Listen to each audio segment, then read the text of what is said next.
que sucede,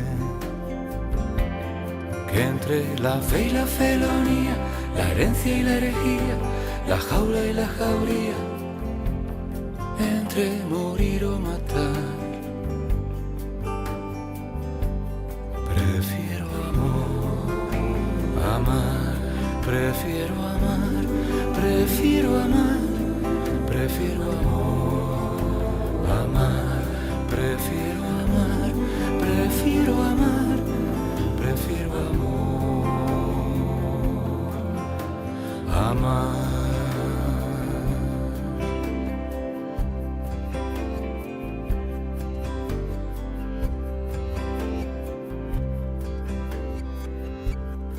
Buenos días, buenas tardes o buenas noches, dependiendo de cuándo y dónde estés, amiga o amigo. Como dije la semana pasada, diciembre no es un mes importante solamente para los cristianos, también lo es para los judíos y también para el budismo. Ya que hoy vamos a hablar de la luz, quiero aprovechar y recordar que los budistas celebraron el pasado 4 de diciembre el día del Buda Sakyamuni, el llamado Buda histórico, el Buda Gautama, y que el pasado día 8 el budismo Zen celebró el Bodhi Day y Rohatsu, ya que, según esta tradición del budismo japonés, Buda alcanzó la iluminación cuando, en el 8º día del 12º mes lunar, llamado Rohatsu, la estrella del alba se elevó sobre el horizonte.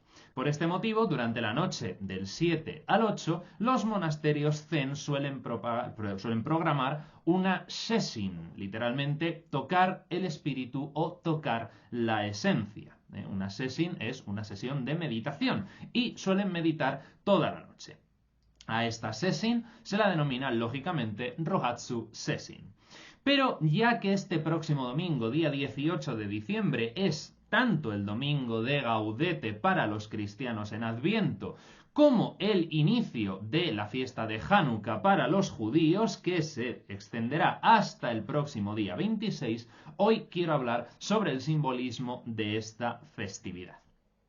La fiesta de Hanukkah tiene su referencia textual más antigua en el primer libro de los Macabeos, uno de los 7 libros deuterocanónicos que acepta la Biblia católica por haber estado contenidos en la Septuaginta. Bueno, la Biblia católica y también las Biblias ortodoxas, por lo menos la mayoría de ellas. Pero, sorprendentemente, este libro no se encuentra en el Tanaj judío, ni por lo tanto en el canon bíblico protestante.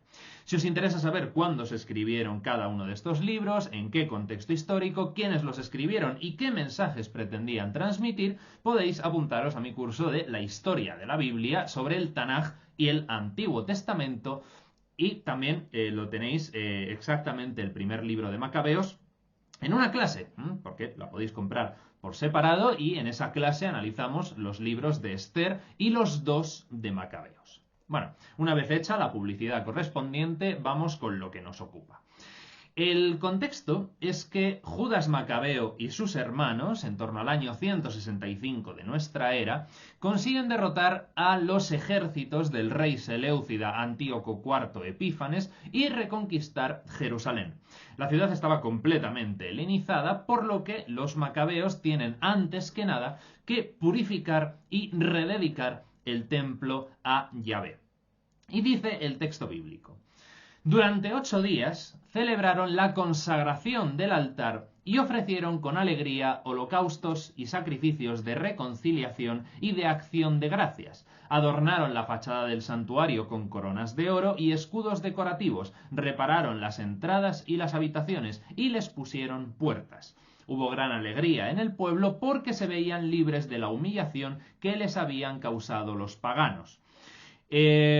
Judas, con sus hermanos y con todo el pueblo de Israel reunido, determinaron que la consagración del nuevo altar se debía celebrar cada año con gozo y alegría durante 8 días, a partir del día 25 del mes de Kislev. Esto es, primer libro de los Macabeos, capítulo 4, versículos 56 al 59. El mes de Kislev es el equivalente a nuestros noviembre-diciembre.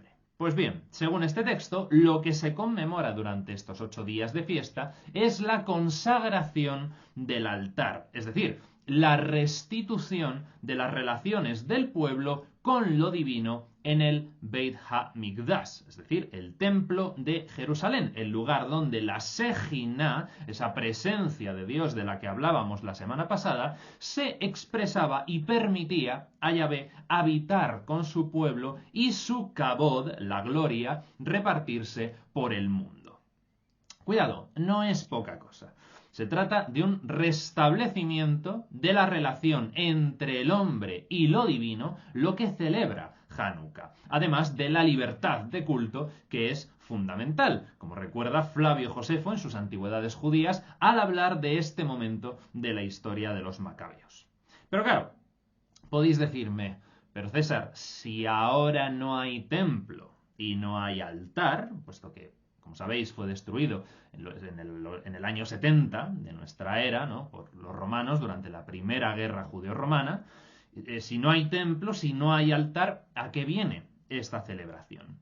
Pues permitidme que os responda con un mito jasídico. ¿Qué dice? En una ocasión, un rabino había acudido con sus discípulos a rezar al muro de los lamentos de Jerusalén. Y allí les dijo: el arca de la alianza es el receptáculo donde se guardan las leyes que Hashem dio a su pueblo. Hashem significa en hebreo el nombre, que es una de las maneras de referirse a Dios en el judaísmo. Continúa el rabino diciendo: no obstante, la verdadera caja no es de madera y oro, sino de carne. Hace mucho tiempo el arca original se dividió en numerosos trozos que se repartieron entre los hijos de Israel. Por tanto, el arca de la alianza es ahora el corazón de hombres y mujeres, donde la ley debe ser guardada y cada quien es garante y depositario de su propio pacto con Hashem. Asimismo, la tierra prometida no es un lugar físico, sino un estado del alma, donde el ser humano deja de ser un esclavo de sus instintos para alcanzar la libertad en Dios. Eso es el Éxodo. Es decir, una vez perdido el arca, una vez perdido el templo, el judío debe esforzarse y trabajar porque la Shejinah habite en su propio corazón. Volviendo a nuestro punto, todos los gentiles, es decir, los que no somos judíos, sabemos que lo más significativo de esta fiesta es el candelabro de los 9 brazos, la Hanukkah, que no podemos confundir con el de 7, que es la Menorá. Pero el texto del primer libro de Macabeos que hemos leído no dice nada sobre ella. Entonces hay otra referencia a esta fiesta en el segundo libro de Macabeos, en el capítulo 10, que nos da una pista. Dice: después de purificar el templo, construyeron otro altar y golpeando una piedra con otra, sacaron fuego y ofrecieron con él un sacrificio. También quemaron incienso, encendieron las lámparas y presentaron los panes consagrados. Esto es el segundo libro de Macabeos 10.3. Pero la descripción de lo que hicieron sigue hasta el versículo 8. Y sin embargo, no se dice nada más de las lámparas. Además, que lo que había en el templo era la Menorá de 7 brazos. Entonces, ¿de dónde sale la Hanukkah de 9? Pues para eso nos tenemos que ir al Talmud, que es el otro cuerpo de las escrituras del judaísmo, aparte del Tanaj. Porque allí, en el Tratado Shabbat 21, se cuenta cómo los macabeos encontraron la menorá del templo apagada y suficiente aceite ritualmente puro para encenderla, pero durante solamente un día. Así que utilizaron ese aceite y Judas, sus hermanos y todo el pueblo salieron a buscar más. Tardaron 8 días en prepararlo debidamente y durante todo ese tiempo el aceite de la menorá la mantuvo milagrosamente encendida. Por lo tanto, la tradición de la Hanukkah de 9 brazos es en recuerdo de esa menorá que ardió durante un día y 8 días más. Y es tradición cada uno de los días de la fiesta encender una luz tomando de la llama de la primera, que es la central y superior. Como curiosidad, decir que había una disputa entre las dos principales escuelas de pensamiento judío del siglo I, la Yeshivá de Rabbi Shammai y la Yeshivá de Rabbi Hillel, respecto al orden en el que las velas de Hanukkah debían ser encendidas. Shammai decía que las 8 velas debían encenderse la primera noche, 7 la segunda y así sucesivamente, mientras que Hillel afirmaba que era mejor encender una vela la primera noche, 2 la siguiente y así sucesivamente hasta las 8. Al final, la halajá o la ley judía acabó adoptando la postura de Hillel y a día de hoy, supongo que prácticamente todos, si no todos los hogares judíos, lo que se hace es siguiendo este esquema propuesto por Hillel. Primero la vela central y luego se van encendiendo en las noches sucesivas, cada vez una, hasta completar las 8 velas. El propio Talmud plantea otro origen para la fiesta, relacionado evidentemente con el solsticio de invierno. En el tratado Abodá Zará 8a se relata que cuando Adán vio ponerse el sol por primera vez, le entró el pánico, y mucho más cuando vio que los días eran cada vez más cortos. Esto es maravilloso. Y por ello, por ese miedo que tenía, Adán se dedicó a ayunar durante 8 días. Sin embargo, cuando vio que los días volvían a alargarse, festejó durante otros 8 días. Y al año siguiente, cuando entendió que ese era el ciclo natural de las cosas, ya solamente festejó. Y por eso, actualmente, en Hanukkah no se ayuna, sino que se festeja. Sin embargo, para rabinos como Joel bin Nun o doctores como Israel Rosenson, más alejados de los mitos de su tradición, el origen de Hanukkah tiene que ver con la finalización de la cosecha de aceitunas y su prensado para la obtención del aceite de oliva, ya que el Talmud dice en su tratado Bikurim 1.6 que Hanukkah marca el final de las ofrendas de las primicias del olivo. Así que esta fiesta sería muy anterior a la época macabea, estaría fechada en el periodo del primer templo, en la que se encenderían luminarias con aceite de oliva para festejar esa festividad agrícola que a mediados del siglo II antes de nuestra era ya fue reinterpretada como la victoria macabea y, de nuevo, la recuperación de esa conexión perdida entre el hombre y Dios. Una vez dicho todo esto, ubicados ya, vamos a los grandes símbolos de la fiesta de Hanukkah. Y el primero de ellos es, en efecto, la oscuridad de la noche. Uno de los elementos más importantes, pero en realidad menos resaltados de la festividad, cuando su enseñanza es importantísima. Las velas se encienden en las noches más largas del año y la oscuridad que nos rodea se convierte en un medio a través del cual sentir la Shejiná de Dios y así poder apreciar sus milagros. Precisamente esa oscuridad de Hanukkah es la noche oscura del alma de la que habla San Juan de la Cruz. Es la nube del no saber del místico inglés del siglo XIV. Solo a través de ella se puede expresar la luz en todo su esplendor. Pero la oscuridad tiene otro significado, que representa la galut, el exilio, la diáspora, el hombre alejado de sí mismo, alejado de su esencia, y también el olvido de la Torá, el olvido de vivir de acuerdo con las mitzvot, con los mandamientos de Dios. Es, en definitiva, la división interna en la que vive el individuo contemporáneo, la falta de claridad en el mundo y la indecisión moral. Son también las cosas que nos causan tristeza y nos empujan a la soledad, a la separación de Dios y de nuestro entorno. Por eso, para poder sanar ese sentido de la oscuridad, tenemos que entenderla y poner nuestro foco en el otro significado, apreciando las bondades y las oportunidades que nos ofrece esa oscuridad, porque la luz solo puede emerger de la oscuridad.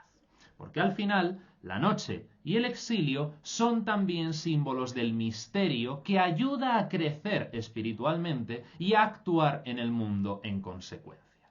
La separación de Dios, al final, trae consigo la presencia del hombre. Pero el símbolo más importante es el de las velas, que duda cabe. De hecho, Hanukkah se llama también la fiesta de las luminarias. Ya hablé sobre las velas en el vídeo de la semana pasada, ¿no? Con Cristo como ese símbolo de la luz del mundo. Y al final se trata de aprender a ver la belleza en medio de la oscuridad y de saber exactamente qué luz estamos encendiendo o mejor, por utilizar un verbo más acertado, prendiendo, porque al contemplar la llama que danza en la oscuridad, nos quedamos prendados en la contemplación. Entonces, para el judaísmo, la luz de las velas no solo representa ese milagro de la época macabea que cuenta el Talmud, sino también la luz primigenia de la creación y la salvación, la luz de la Torá oral que ilumina la Torá escrita y da al hombre la capacidad de leer e interpretar las leyes divinas. Y es también la luz del Sadik, del hombre justo, que decide actuar correctamente independientemente del resultado personal de dichas acciones. En las acciones del Sadik existe una armonía perfecta entre lo humano y lo divino y por ello, con sus actos, ilumina el mundo. Por su parte, el candelabro sobre el que arden es el símbolo de la Shejinah, es la presencia divina que se prende en el alma de los hombres y mujeres cuando todo su ser está armonizado. Es el símbolo del árbol de la vida que todos los años renueva el mundo y lo consagra significándolo. Y por último, un símbolo que parece más modesto y es menos conocido, pero que guarda también un gran poder, que es la perinola o peonza, llamada sebibón en hebreo, que significa dar la vuelta, y dreidil en yiddish, que viene de la palabra dreyen, que significa lo mismo, significa dar vuelta. El sebibón o dreidel es una perinola con la que se juega en Hanukkah y en cada una de sus 4 caras tiene escrita una letra del Aleph Beto. Nun, equivalente a la N, Gimel, equivalente a la G, Hei, equivalente a la H, y Sin, equivalente a la S, que juntas forman un acrónimo. Nesh Gadol Haya Sam, es decir, un gran milagro ocurrió allí. En efecto, el simbolismo del sebibón o dreidel es la naturaleza y efecto del milagro, y con ella se recuerda el milagro del aceite y la mano de Dios que dirige el mundo. Se habla de lo que representa un milagro, es decir, la manifestación de Dios en el mundo, y la presencia de milagros en la vida cotidiana a través de signos naturales que evidentemente hay que aprender a leer con la mirada celestial a la que se refería Jetro en su canción de la película El Príncipe de Egipto. Con todo, hay rabinos que le dan otro significado, representando cada letra uno de los 4 exilios que vivió el pueblo de Israel: Babilonia, Persia, Grecia y Roma. Pero, puesto que ya hemos hablado del simbolismo de la galut, del exilio, pues la idea vendría a ser un poquito la misma. Sin embargo, debido a que el dreidel ha quedado reservado casi exclusivamente a que los niños jueguen con él, que tiene su propio juego, pues ha pasado a tener su propio significado en yiddish dentro de ese juego de azar, pero el simbolismo todavía está ahí. Y aquí lo dejamos, nosotros ya nos marchamos. Muchas gracias por vuestra atención, espero que os haya resultado interesante e instructivo. Si eres nuevo en el canal, por favor suscríbete, que cada semana hay contenido nuevo, y dale un like si te ha gustado el vídeo. Cuidaos mucho, recibid un gran abrazo para vosotros y los vuestros, y feliz Hanukkah y tercer domingo de Adviento. Ultreya.